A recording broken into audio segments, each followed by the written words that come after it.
Welcome to Film Strip, featuring Ron. This is one of my patients prior to surgery. Brian. The technology. And Jay. An image would form inside of my mind. This podcast episode will be spoiler-filled as we discuss the plots, characters, and details of the film.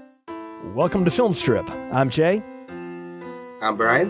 And I'm Ron. This is our review of After Last Season, starring Jason Koulas and Peggy McClellan. Written, produced, and directed by Mark Regan. Released in 2009 on a budget of $5 million. Grossed maybe $40 at the box office. Released in 4 theaters, and in fact, the distribution company asked the theaters to burn the prints rather than return them after opening weekend. Was for sale for about $20-25. It's on DVD for a limited time, but now that's no longer available except in bootleg circles, from what I understand. So, last time this was kind of our two-headed monster of the worst things possible ever.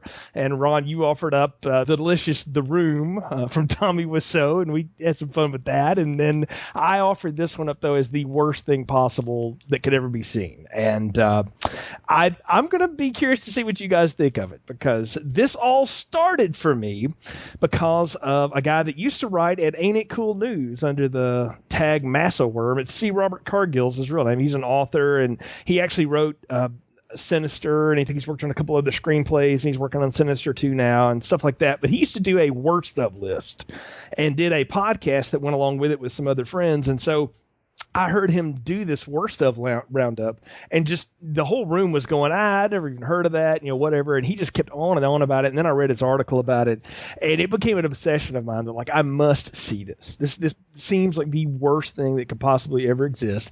I finally got a copy of it, watched it, and since then I haven't stopped trying to get other people to watch it. I gave it to 2 coworkers at work that like obscure movies. We went to lunch, and neither one of them could make sense out of it. These are like really intelligent people, so I've shared it with all kinds of folks, and I've basically begged everybody in Film Strip to do this forever. And finally got you into it, Ron, because you seem to be down with whatever, and which is cool. And Brian, like we said last time, I just drug you along for the ride. So, and I appreciate it. Yes, whether you wanted to be here or not, that was what we were going to do. And so when you shared it with intelligent people and that didn't work, your next stop was to drag it to me. My next stop was to get it in front of people I knew could podcast about it. That was the thing for me. Like, that was the challenge for years among my friends. It's going to be the challenge tonight too. I have friends that have never been on this podcast that know we do these podcasts and stuff, Brian. A lot of them listen to the Buffy show, The Art of Slaying, and they have seen this movie and they've heard me talk about it, and they have challenged me, write a plot summary for this. And it has been it's like my podcasting white whale to actually go through this and see if there is anything that can be discerned or learned from it. And I want to say now, guys, since I got my hands on this thing moons ago, I have probably seen it all the way through at least 10 times. I watched it maybe 4 just for this review. I know I've seen it that many times. And I just need to ask off the top, how many times did you have to watch it, or did you get through it in one sitting? I got through it in one sitting. I split it in half the first time because I kept falling asleep during the interminable CGI. Then I watched the end of it, then I was like, all right, I got to watch the whole thing. Maybe it'll make more sense. I'm awake now, blah, blah, blah. I watched it again. Then I watched it a second time. And, yeah, it still doesn't really hold water, so to speak. Yeah. So, I mean, the stories behind this thing are amazing. If you go read some of the reviews of it, I mean, when it came out, everybody thought it was like a joke. That this is like some sort of viral campaign to promote another movie. And then when it actually occurred, they were like, no, this is for real. And then they interviewed the director, who apparently stopped taking interview requests because people kept asking him, was this just a scam or is this for real? He was like offended by that or something. I don't know. I've never heard of Mark Regan. I don't know if that's even a real person. There's a good conspiracy theory on the internet that is one of those Alan Smithy kind of fake names out there, but and that it covers up a lot of people's transgressions, shall we say? that made their way into this film. But I don't know, to be debated, I guess, as we get into it. But I'm interested. I'm curious to know though, Brian, you got through it in one sitting. That's pretty amazing. I didn't think that was possible because I didn't even do that, and how many times I watched it. So. I didn't really have a choice. I had gotten sick and I was down to the wire, so I just had to suffer through the damn thing. Well, it is 91 minutes of your life that you'll never get back. That's true. Well, Jay, since you're the one who dragged us both into this, why don't you give us the plot summary? Okay, well, as if this is going to help. Two neurosurgery interns, Matthew Andrews and Sarah Austin, work for the Prorolis Corporation and in doing an experiment with computer chips that allow one-way transmission of thoughts to be projected as 3D images. Matthew and Sarah start with simple experimentations of thought projections, but the visions become increasingly strange and violent. Sarah starts having visions of a serial killer who has already struck the campus. Matthew tries to see if they can prevent the next killing and catch the murderer through further experimentation where they try and follow the path of the killer. Somewhere along the way, a ghost or an invisible force or, I don't know, the force intervenes and begins moving Rubbermaid objects around a room. And as we learn, it may have been the ghost of a previous victim or maybe not. And in the not-so-clear climax, we realize the bulk of what we've seen in Act 2 was some kind of dream that Matthew had, but he may also be psychic because he nor Sarah have actually used the chips, but some of those things even exist. The killer begins to actually attack the lab again, and Matthew realizes he's had a vision of this, and with the ghost or the force of the dead classmate intervening to knock the killer out with a chair, he and Sarah call the authorities and escape alive. The FBI shows up, or someone wearing a jacket that says FBI shows up and reveals that the killer was trying to get his hand on experimental technology from the Prorolis Corporation, experimental computer chips that allow one-way transmissions of thoughts to be projected as 3D images. So Matthew and Sarah may have been right all along, even though none of their sequences with those apparently ever happened. So that's as good as I can summarize it. It's a lot of two people sitting in a room with their eyes closed and sticky notes on the side of their head, and then what could probably pass for Windows 98 screensaver work. Going on in the background. It's elementary animation work is what it is. No, that's not nearly advanced enough to be Windows 98. Right, that's way back when. So let me get this straight, because I did not catch this. Okay. The killer was after those chips in the dream? No, he has a dream, which turns out to be exactly the way the attack goes down in the lab at the end. In other words, the killer was someone who had worked for that company and was trying to get his hands on that technology, and everyone he had killed at some time or another had been connected to the lab, to the technology or something like that. And what we're to believe is that Matthew read that. You remember there was a random piece of paper like you would just print out off your desktop, but it was supposed to be a news article, and he had read that, fallen asleep, and in his psychic awareness had dreamed all of this up. That's what we are to believe, and I got that again because I've seen this 10 times, and it took me several to really get it. So, wow, yeah. Do you ever sit and think that that's 900 minutes of your life that have just gone up in smoke? I haven't until you said it like that. But because I'm an insomniac, it was time when I would have just been sleeping anyway. So, because I mostly watch this late at night. And I will say now, if you're able to actually get a copy of this, folks, legally, and watch it, I don't recommend doing it alone, as I've had my compatriots do, or myself. I don't think this film was meant to be consumed alone. And I think it would actually help if you had other people there to support you. I think it'd help if you had pot. I don't know that it would. I think or beer. Clouding your judgment may make it even worse. But I don't know. It might make some sense out of it. Well, I think you need some kind of like Coke or speed to stay awake. Maybe LSD.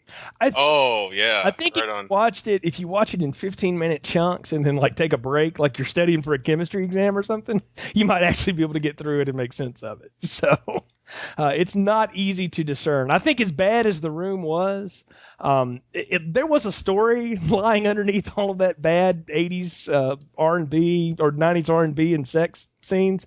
There was a story underneath all of that. And this one, the story's buried so deep. It's like Philip K. Dick woke up out of his grave and said, I don't get it. But it's along the same lines, because some of the few things I've been able to read from the director, or he talks about, we wanted to do a terrifying psychological thriller that, was it real? Was it night? Was it not? Is it about the frightening future where we can read thoughts and project thoughts? And what if a psychic got a hold of that? And would it mess them up? And all this kind of random stuff. And I don't know. I find that to be really interesting because, again, the artistic community has come out and said either this is like the greatest piece of anti-cinema ever. In other words, it's just so off the wall. There's, it's not meant to be understood, or it is the complete and utter failure of people sincerely trying to do something who are totally inept at it. Not even totally. I mean, they're just,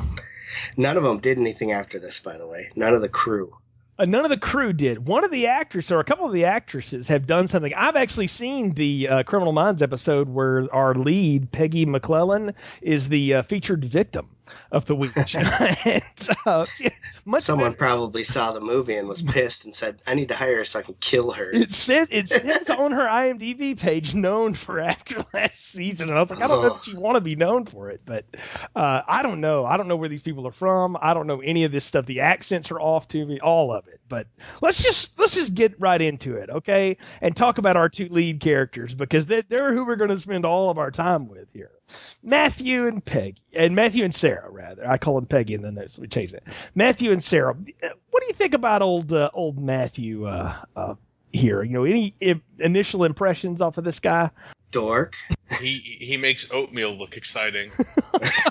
He definitely is, and I don't know why this idea was there. Did you get the sense that like he had a thing going for this girl, maybe, or kind of liked her a little bit, but wasn't really hip enough to figure it out? Okay.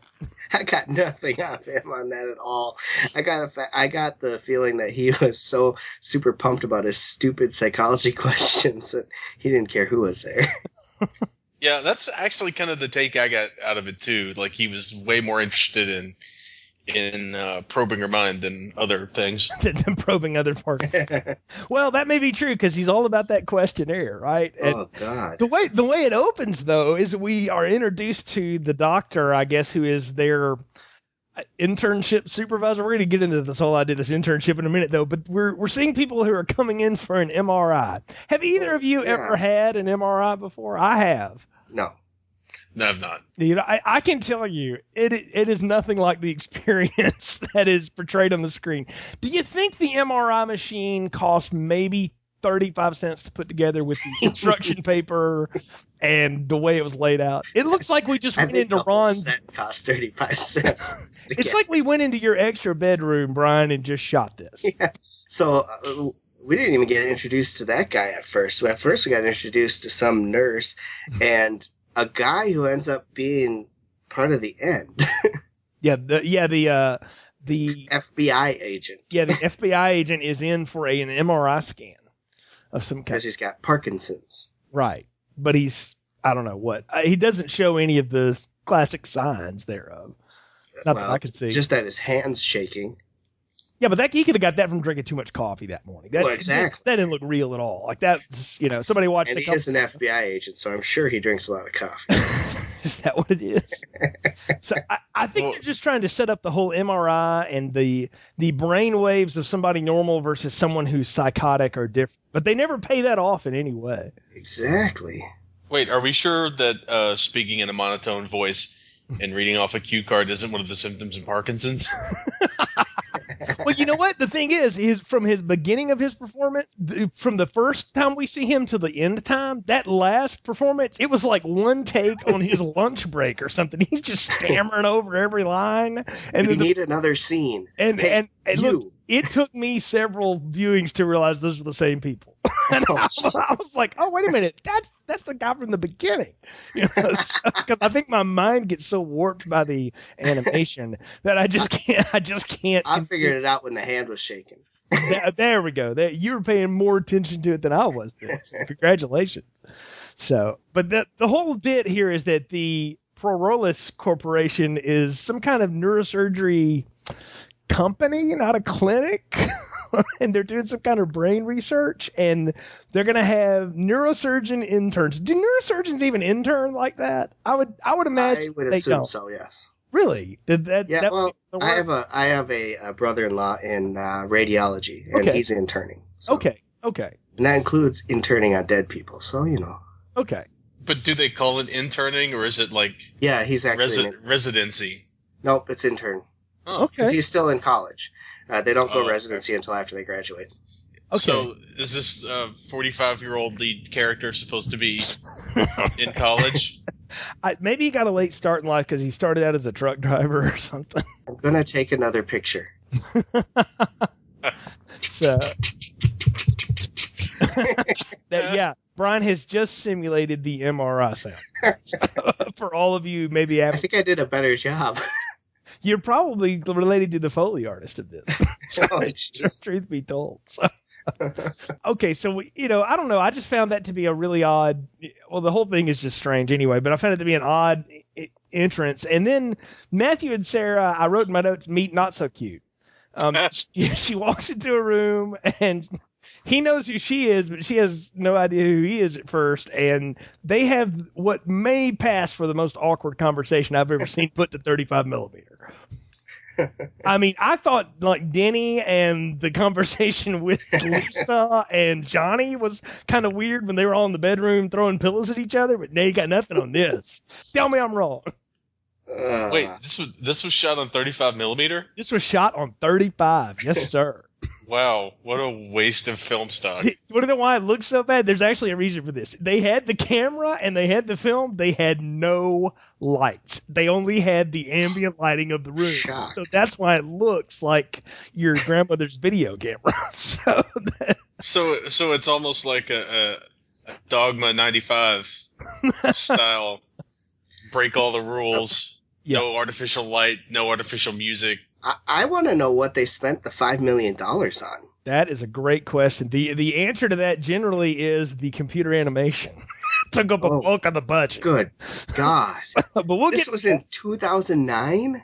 Yeah, this was done in 2008 and then released in 2009. So yeah. Were they doing it in Fortran? It is an old AutoCAD program of some kind. Holy crap. So they had to go like on eBay, right, to buy like a vintage Commodore 64. And probably before then that. They had to bring in. Yeah, then they had to bring in the world's only remaining Wang terminal programmer to do the special effects. Had to be. I've hung around and watched the credits and have never been able to really discern who was doing what when as a part of this film. So there are people credited as animation team. So, and it's a big part of the. It's a company too, I think. If you've ever watched the trailer, and look, the actual reason I'm just going to give you what the director says is we wanted stuff that would look like experimental technology, so it was state of the art but not fully fleshed out. That's their reasoning. I'm just telling you what they were saying. So I didn't say it made any sense. But the images were so clear. It was like that scene in Lawnmower Man. When he goes into cyberspace. Yeah, but there was no cyberspace. Except for that was in the early 90s. and the special effects still look better than yes, this. Yes, they did. Yeah, if you've seen Lawnmower Man, folks, if you've seen your Windows 98 screensaver, you've seen better animation. Oh. So, can I ask what the point of showing the roommate was? Yeah, let's talk about that. I don't know. Other than to pay off the line that she lays out about, I never see my roommate because she's always busy interning at this company. And like for 2 seconds, Sarah runs in and then runs out with her backpack. Well, yeah, but then they have a conversation later. Yeah, there's a 9-minute conversation and they have another one later. I don't know. I never see her. Hey, how's it going? Let's catch up. I thought for a long time she was the nurse in the MRI room at the beginning, but she's not. That's a different person. Mm-hmm. So I don't know who that is. Is she supposed to be a different person? Or is this like we had to recast her? That's what I'm wondering. I don't know if they were. I don't know because the nurse is not named. So I don't know. That's a good question. I don't know what the purpose of Sarah's roommate and her next door friend. And they were talking like they lived in a dorm, but it's clearly not. It's sort of like an apartment. Right? Well, but what is it? It's actually a warehouse. It looks like you went down to the local, Walmart distribution center and used their offices at night. Right. Something to figure out what. Let's talk about the sets here. Go for it. I mean, holy crap. It's like, hey, what do you got in your house that you're not using? Just bring it. We'll just throw it somewhere. Better yet, can we use your house? Well, I got a pink room with a ceiling fan. No problem. That looks like every MRI room I've ever been. I'll just slap a pegboard over here, and we'll get. Oh, here I got some old wrapping paper. We'll put it on the wall. Oh, there's just a little bit, but it's okay. We'll use that for wallpaper. It'll just look cool. Guys, the best part is that the wallpapering is wallpapered with like dot matrix printer paper. Did y'all see that? Oh my God, no! Yes, I noticed that. Where do you even find dot matrix printer paper anymore? I know it's still around, guys. There's still companies that use dot matrix to print shit, invoices mostly. That must be where they spent their $5 million. They had to buy like a gross of dot matrix paper to build their MRI machine and to cover up the flowery border on that pink wallpaper. Oh my God! It's pretty horrible. Yeah, the signage is awesome. Arrows going left and right with no explanation of what that means. The two arrows. What is that? There's two arrows right next to each other. One pointing to the left, one pointing to the right, but nothing to tell you what's that way or that way. Just two arrows. It's in case you didn't know the hallway went in both directions. Right? Look, it's a T. You can take either turn. I was just going to say, I didn't even know my grandmother had an MRI machine made out of paper. It definitely had that look to it, did it not? It was, it's a poor staging. And look, we're talking about what we see, guys, folks, in like the first 10 minutes. All right? This is all the setup. And in the first 10 minutes, I have no idea what's happening. I don't understand this. There's no plot happening. I don't even know people's names until she walks into the room and they start talking and having that awkward conversation. I don't know who anybody is. It's almost like it's the Bertolt Brecht, way of just throwing you in and throwing you off. But it's done incredibly poorly. I would just like to bring up that, I don't know if you noticed, but Matthew and Sarah are dressed basically the same. Yes, they're the same thing. Like, she is dressed like him. They went to the discount Oxford button-down shirt store, and they bought a gross. No, we have to describe this. This woman is wearing a pair of low-rise hip-hugger jeans, but she has got a full long-sleeve button-up shirt, buttoned to the neck, full sleeves, and tucked in. So her waist looks like it's around her knees. So, yes. It is the worst fashion statement ever. It doesn't even look like she's wearing like a women's shirt. No. It looks like she's wearing a small man shirt that they just had happened because this guy, Mark Regent, apparently has a job at like a, Value City clothing store. If you remember Value City. Yes. Yeah. I mean, that's where I bought all my dress shirts in high school. Yeah. And they all looked like that.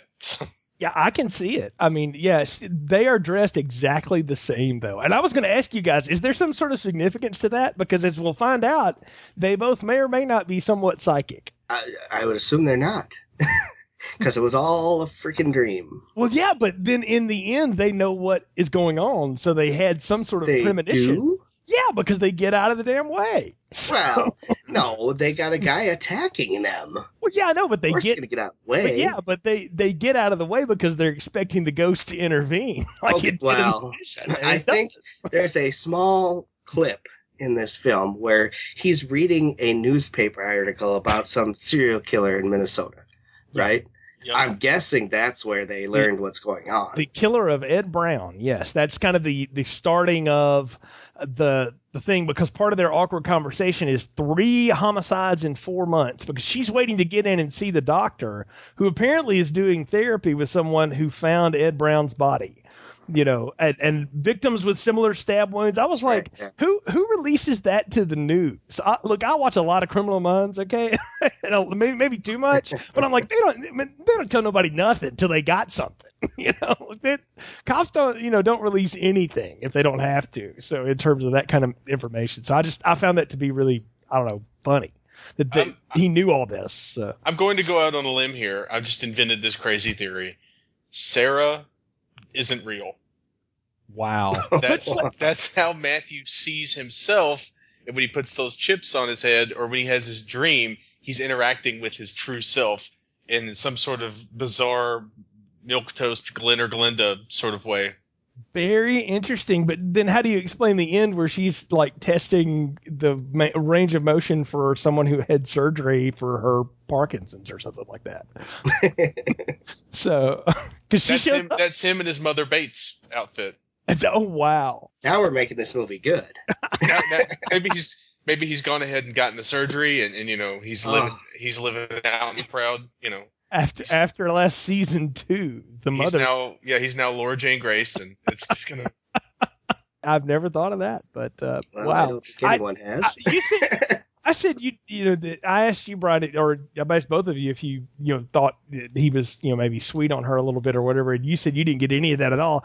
I swear the end of this thing begins with him like hitting on her and her sort of flirting back with him with that whole questionnaire thing. Like, those would be really weird questions to ask on a dinner date. Yeah, I wouldn't get a second one if I did that. I'm sure you've never had one in the first place. Well, either of them, though, because she comes off just as crippling nerdy. Oh, I agree. Mm-hmm. They're psychology students. What's their neurosurgeon students? Even better. So let's talk about Sarah. We've talked about Matthew and his approach. If Sarah, let's say she's an actual person and not his alter ego or whatever, what'd you make of old Sarah here, guys? What can you make of her? I don't get any character out of her at all. with that 45-year-old woman haircut. Oh, isn't that awful? Yes. Yeah.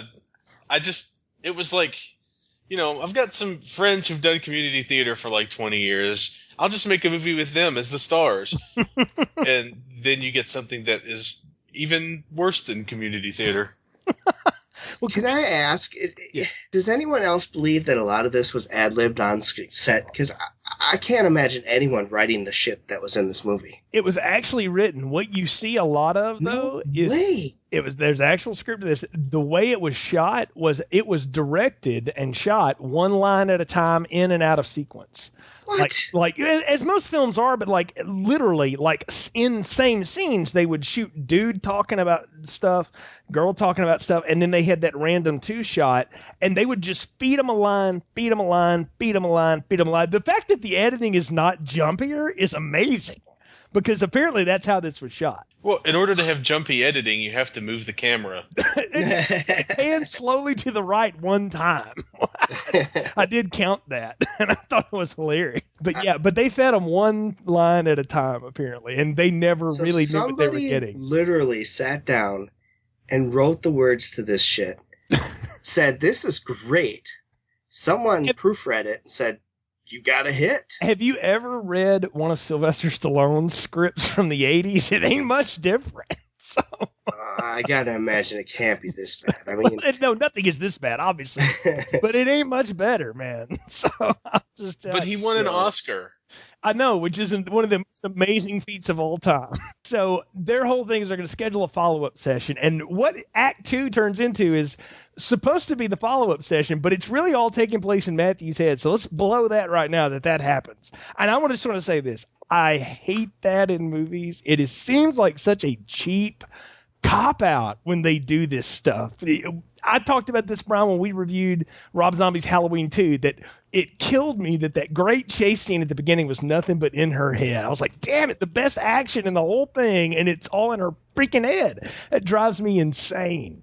Well, my theory was that whole movie was in her head, but... Well, yeah, and I think that's what Zombie intended to dovetail onto that. But in this, like, the whole middle 45 minutes is nothing but in this dude's head. I was blown away, and in a bad way, watching this horrible CGI or computer animation or whatever, and them sitting there and making it out like it's the clearest picture they ever had, and then all of a sudden to have it be him dreaming the whole time, I was just like, what the fuck was the point of that? Why put that in the movie? And now it makes sense because you're telling me that there's actually chips that this guy's going after, but what the fuck?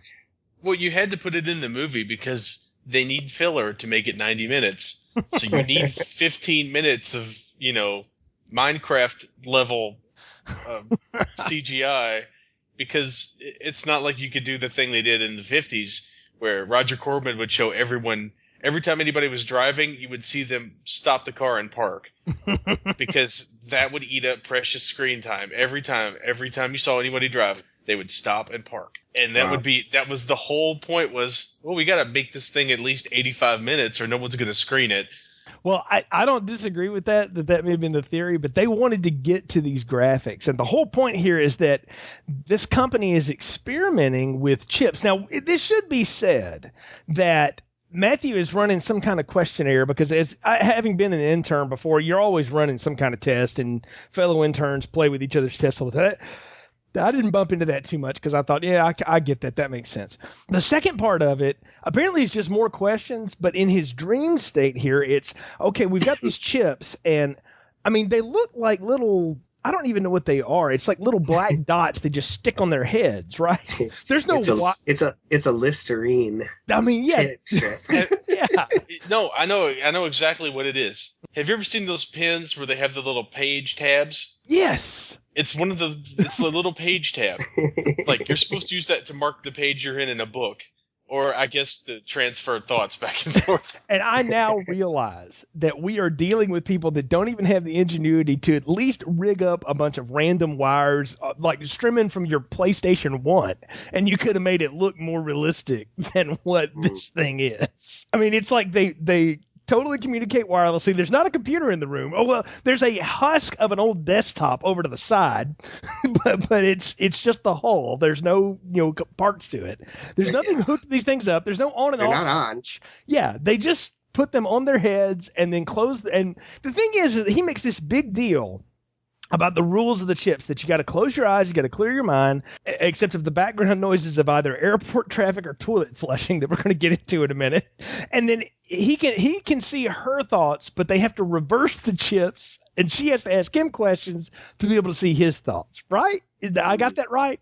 Yeah, that was correct. And the chips looked identical to me, so I don't know how they knew which one was which. You said the toilet's flushing in the background. Come on. What is with the sound? It sounds sometimes like a plane taking off. It sounds like a gurgling toilet, or I don't know. What is that sound in the background? I thought it was like something in a blender, or like, you know how you turn a blender on and it's empty and it just kind of makes that whirring noise? Mm-hmm. That's about the best I got for you.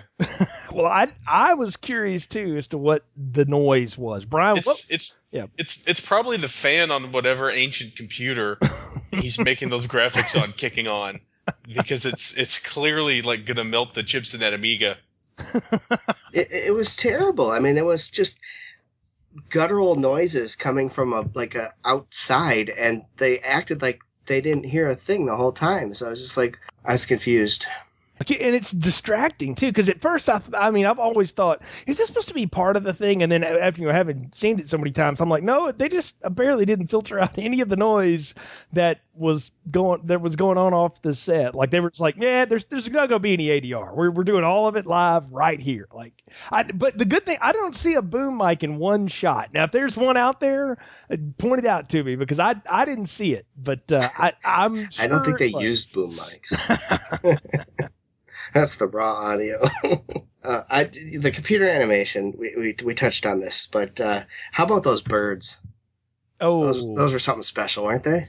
Yeah, oh yeah. Yeah, let's talk about what they see the first time. They're in Sarah's Squares? thing. It's like, now just imagine a random shape and blah blah blah, and and she just starts dreaming up these weird shapes, and then the birds come out. And what is that supposed to be? It's not even close to what he's asking her for. That's what gets me, is she is failing the test in every way possible. And he's like, your visions are much clearer than everyone else. I mean, they're still wrong, but at least they're very clear.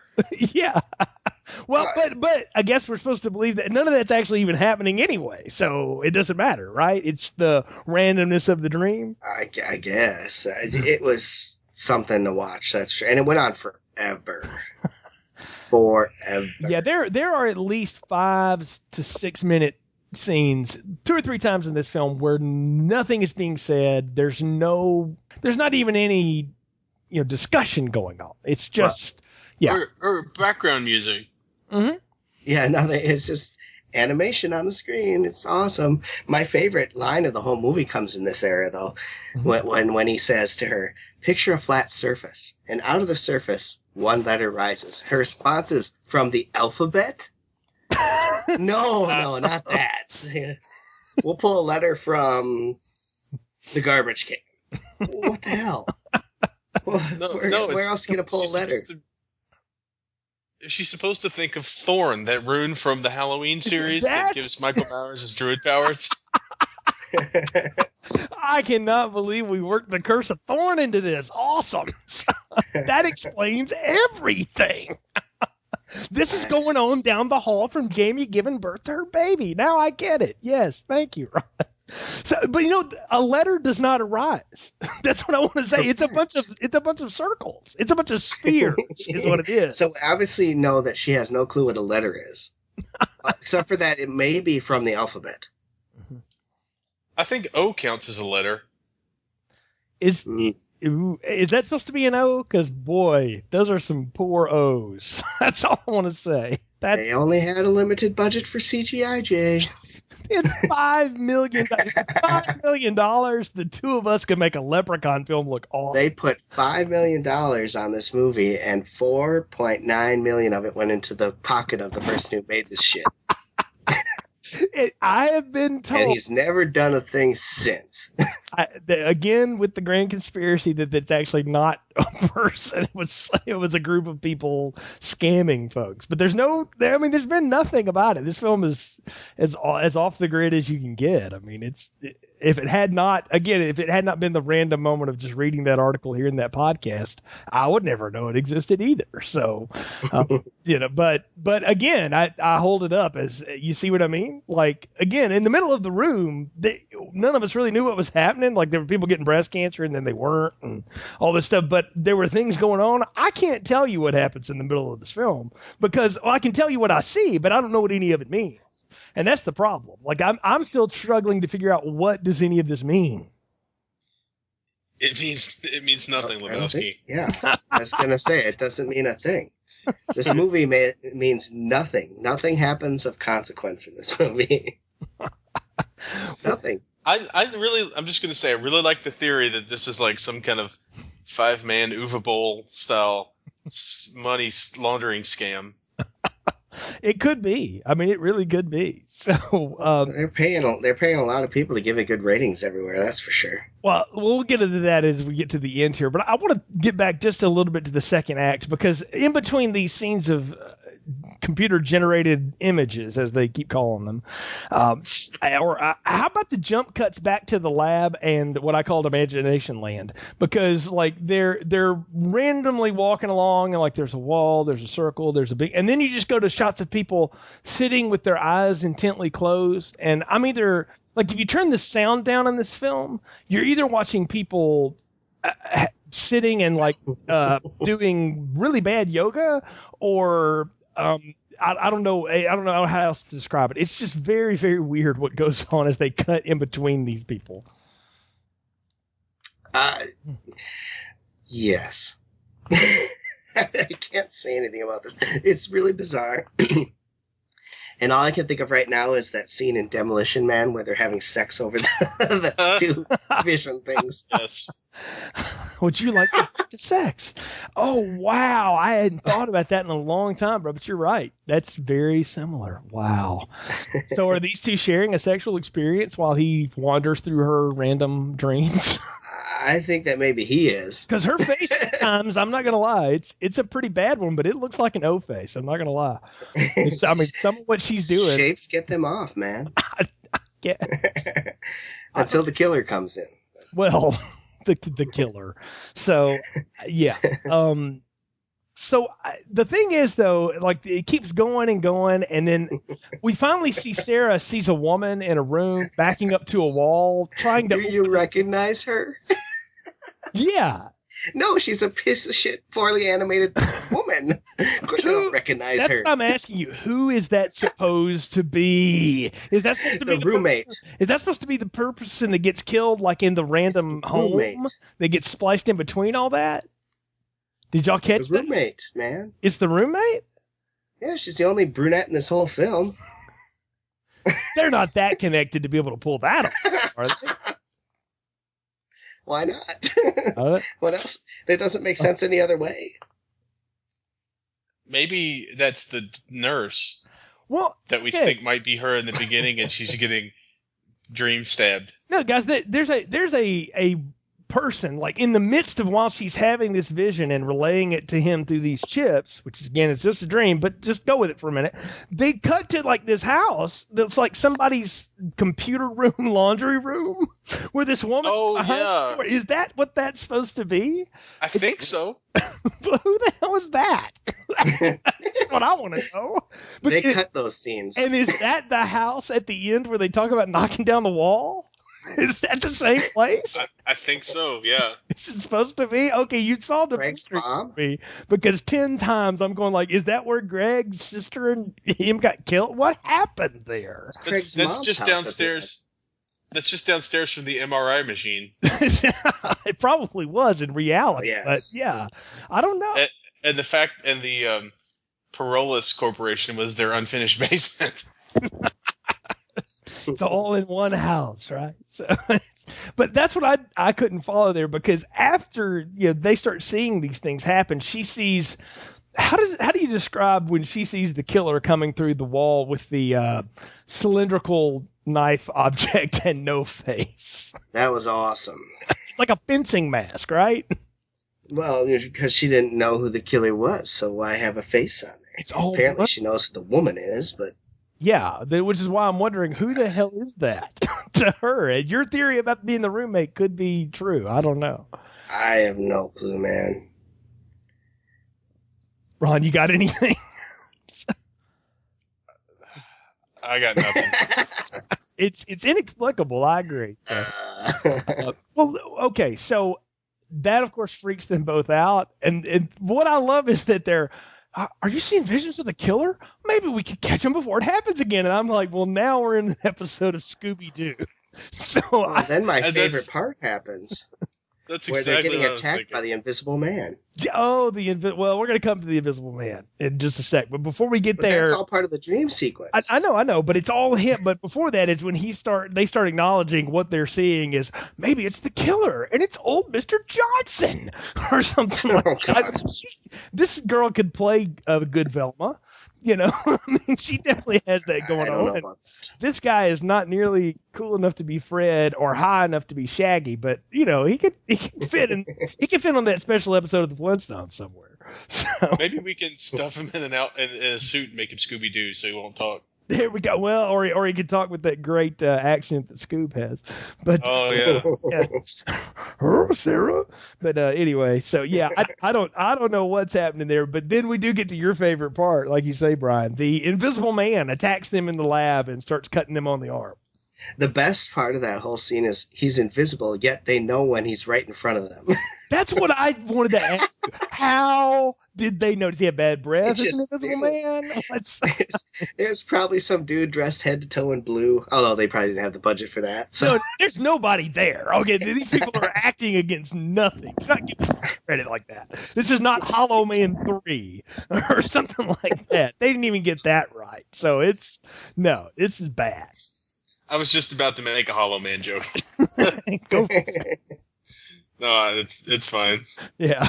I mean, really, that's what happens here is that they're being like backed into corners, both of them, cut on arms, because Sarah's vision woman gets cut on the arm and then they wake up from it. And now it seems to be happening in the lab while boxes move and chairs shift and all manner of paranormal stuff is going down.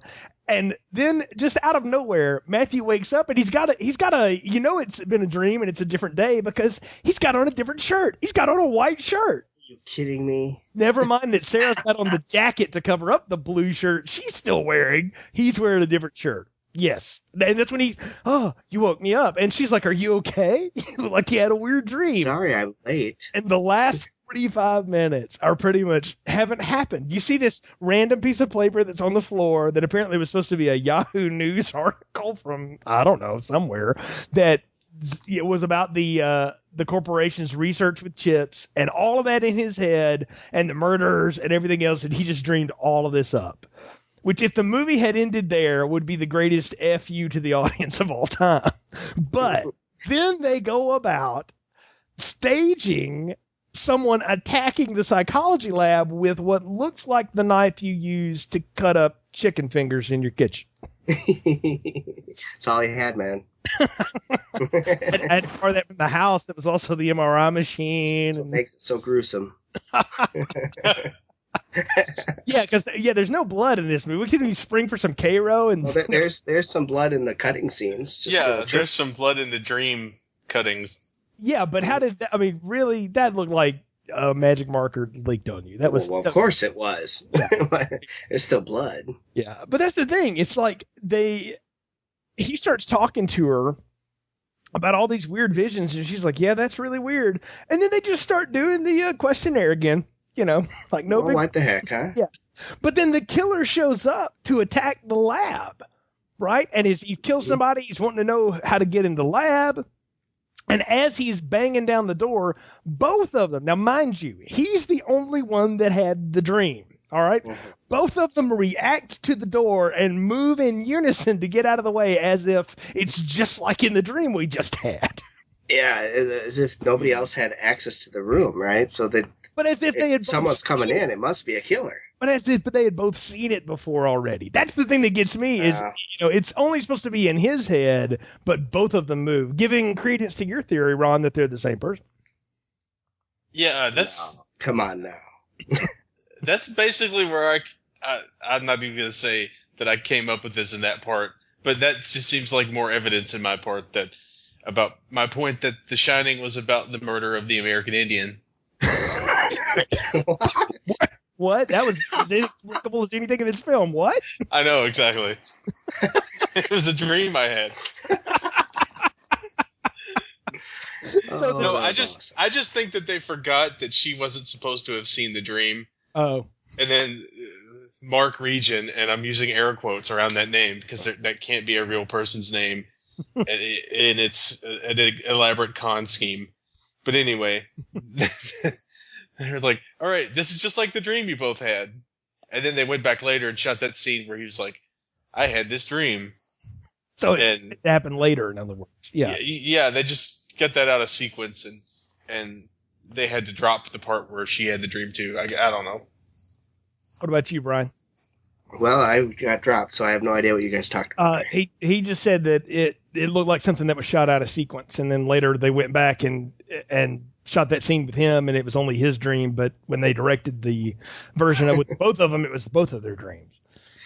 Well, we know this film now was shot out of sequence, so maybe that's pretty clear. I mean, I don't think they even thought about that. So honestly, I would say no. Okay. I don't think they thought that advanced in this film. So how did they? What is it that tips Matthew off to let Craig, the invisible ghost force thing, handle this? And the greatest chair shot I've seen though in a while. That was. You got to admit, Brian, that was pretty awesome. No, it was not. I love that though. Just having him stand there like, and he's waiting for it. Yeah. And like 5 seconds later, it hits him. Yeah, because he does sort of hits for it before it, and it looked like it really got him too. That's the thing. It probably did. Like they picked up a chair and hit him with the feet of it. It's not even a folding chair. Yeah, it's a full-on hard chair. That was awesome. But yeah. So I don't think that anyone clued Craig in to help. He just all of a sudden came out of nowhere to help. Well, he got tired of like lifting up the ruler and making it and sliding things around on fishing line. That was awesome. Okay, so if I'm a neuro whatever, surgeon student, right? And I start hearing shit in my head like that, and both of them are hearing it, I think we're both nuts. Honest to God. I think we're both nuts at that point. I think we're all nuts for having watched this thing. Well, that's true, yes. This is clear. But then the end of it is that the FBI agent has shown up and has arrested the guy, and he's just sitting in a chair. I guess presumably the one that knocked him out, with his hands tied behind his back as this guy fumbles through lines about, this is the guy that killed these people, and it's all about this research, this corporation and stuff. So what you come to learn is that he was there after the thing that we thought they were using all along. So it all ties back into that somewhat, right?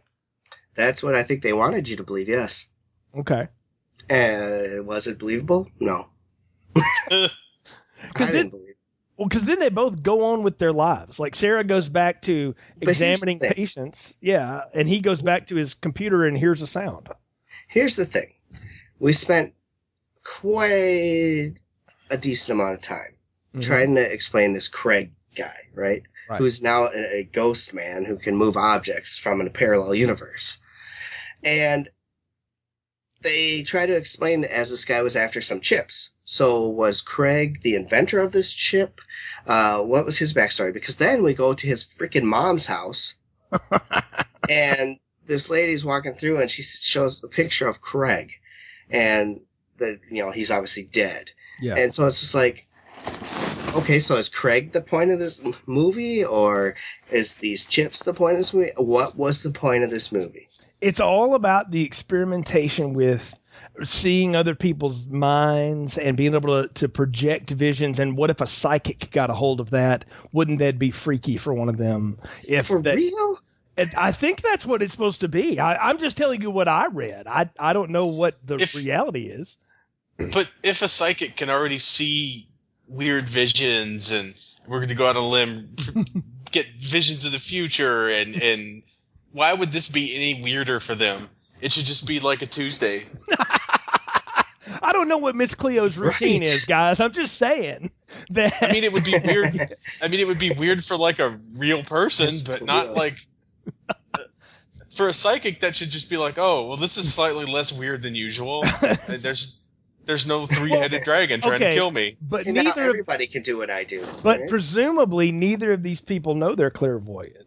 Like, they don't ever talk about it as if they're aware of this power that they've got. If you want to go there, I'm just saying. I'm not trying to make excuses for the movie, but that's what I'm getting out of it. Is wouldn't it be scary if a company had that kind of technology, and what kind of scary things would it link you into? And do you really want to be able to read somebody's mind and get images from it? And I don't know. I mean, that seems to be the thesis of the film. I can't find another one. Superman has that ability. only when he kisses people. So. Anyway. But my question is, when do they all become scanners? Because that seems like where they're going. Yes, and then they don't, and I wanted that. I needed some head explosions, but we didn't get any of that at the end of this. So okay, they would have just taken they would have drawn like a magic marker face on like a watermelon. Oh no, it would have been a balloon getting popped. That would have been it. Oh yeah. Okay, guys. Now the most important part of this whole podcast. Yes. We throughout this film, there are random cutscenes to inanimate objects. Right? Yes. I have a theory on this, but I'd like to hear what you think that's about. Ron, please. Well, clearly that's Craig. Watching them from. Boom. That's exactly what I thought too. Yeah, that's Craig watching them, getting a sense. Yeah, once they did like the reveal of the ghost, it was like, oh, well, now some of those pointless cutaways make sense. Right. And now I can just go back in and imagine. They're developing a dead invisible man throughout this movie, but nobody else. Right. Awesome. That's pretty much what's happening. Yeah. Unreal. We need to give some depth to this Craig guy, so we're just going to randomly film this chair, this couch, that wall. You wonder like how that was done in coverage. Look, I want you to go shoot a bunch of just random crap in the room while we're outside shooting the snow where nobody's actually walking. Because they actually would randomly just cut to the snow outside too. Well, because then they would come in from the outdoors and take off their coats. Right. But they don't show them walking into the snow. We're just supposed to assume that they've been out in the snow, so now they're coming in. Because we needed that visual to get the idea that they're just coming in from outside. Right, because the coats aren't enough. Yeah. Or the dialogue. It's a little chilly out there. Thanks. Well, is it really? I don't. Why is it chilly? Oh, there's snow. Got it. Got it. Well, guys, unlike a lot of people, we've actually been to this movie and through this movie, so we know it's small popcorn. But I got to know from you two: is it is it worth going down and trying to find this thing, or is this the worst thing you have ever seen in your life? Brian. I'm going to quote my text to you after finishing this movie.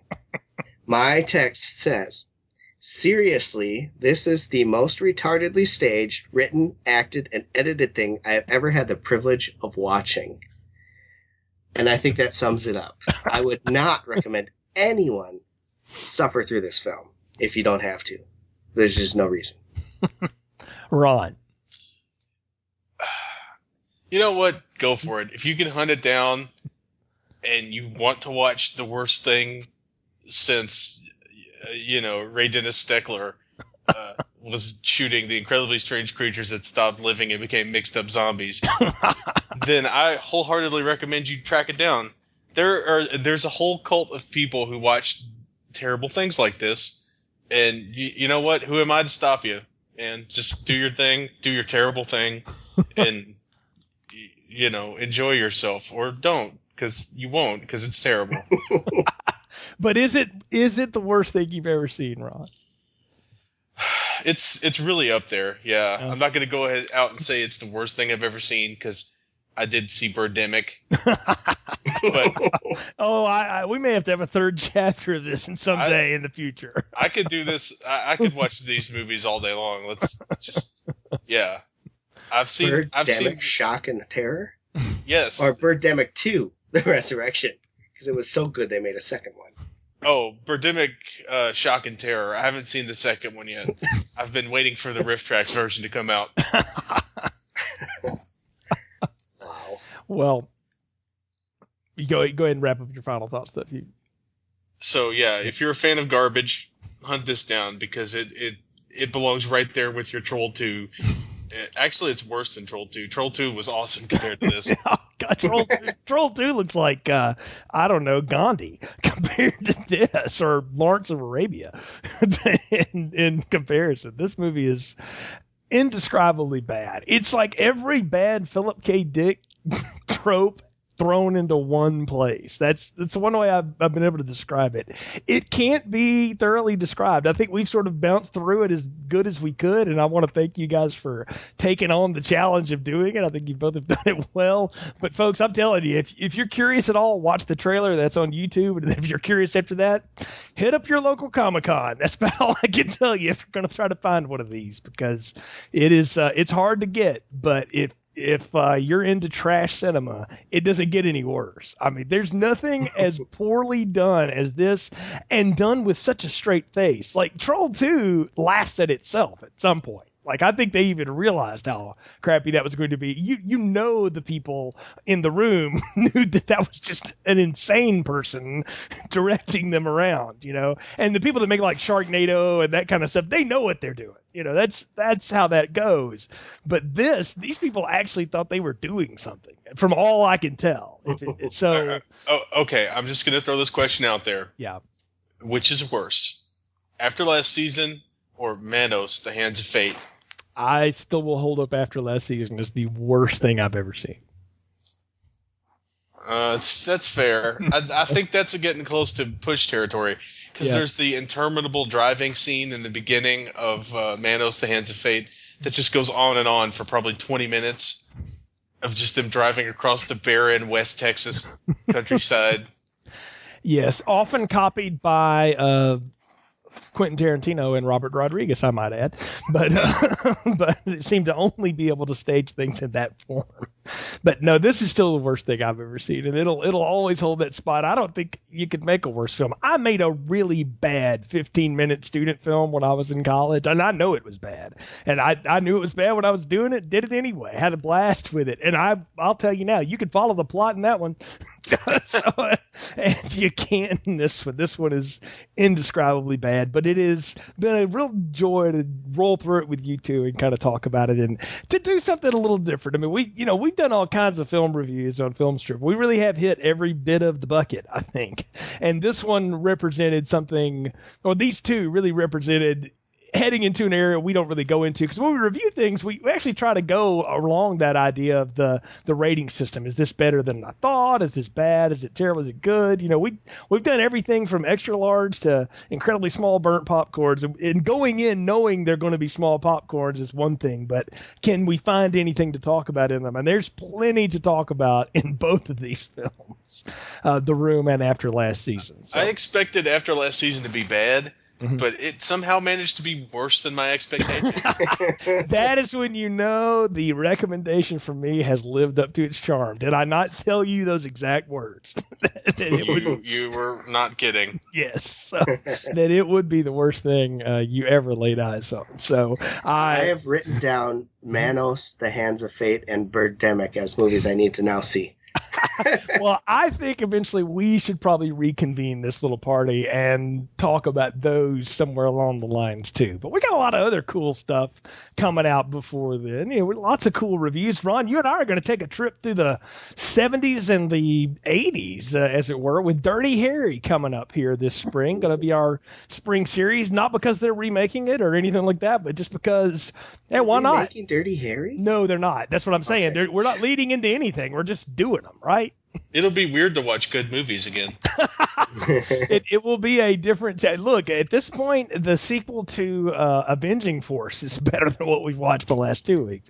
So we've got that coming up. Brian, you and I, of course, I'm always looking around doing different things. We're going to be doing Back to the Future this spring, though, and I know that's a big one for you, man. I love me some Back to the Future, and I know you don't like it so much, so that'll be good. I love the first one. The sequels, you and I have had many online chats about them. So then we'll leave it at that till we get to that one. And then, of course, always more stuff coming down the pipeline, folks, here from Continuous Play. You can find all of our podcast ventures at continuousplaypodcast.com. So click the link of your adventure. You can check out the Art of Slaying, the Buffy the Vampire Slayer retrospective. Film Strip, of course, gets you to the movies. You can go to the Fabish Factor, general film and television discussion podcast there. And you can also find Brian's newish podcast, Squared Circle Flashbacks, where we talk about wrestling pay-per-views from years gone by that are on the WWE Network. Ron, we're going to have to drag you on there as our ECW expert at some point. I'm more than ready and willing to do that. Well, folks, thanks for joining us again. We do appreciate your support. Hook up with us on our social media, our Facebook and Twitter pages. Let us know what you think. And, hey, if you've got a nominee for a worse movie than the two we've just talked about, bring it. That's all I can say. With no promises we're going to do it, but if you want to recommend it to one of the hosts, we'll be glad to at least give it a look, and maybe we'll give it a pass on the Facebook or the Twitter lines somewhere along the way. Until next time, for Brian and Ron, I'm Jay. Thanks for listening to Film Strip. Thanks for listening to Film Strip. Visit our website, continuousplaypodcast.com, for more reviews and episodes. All content used or discussed in this podcast are the property of their respective owners and used under the Fair Use Act, Section 504C2, Title 17.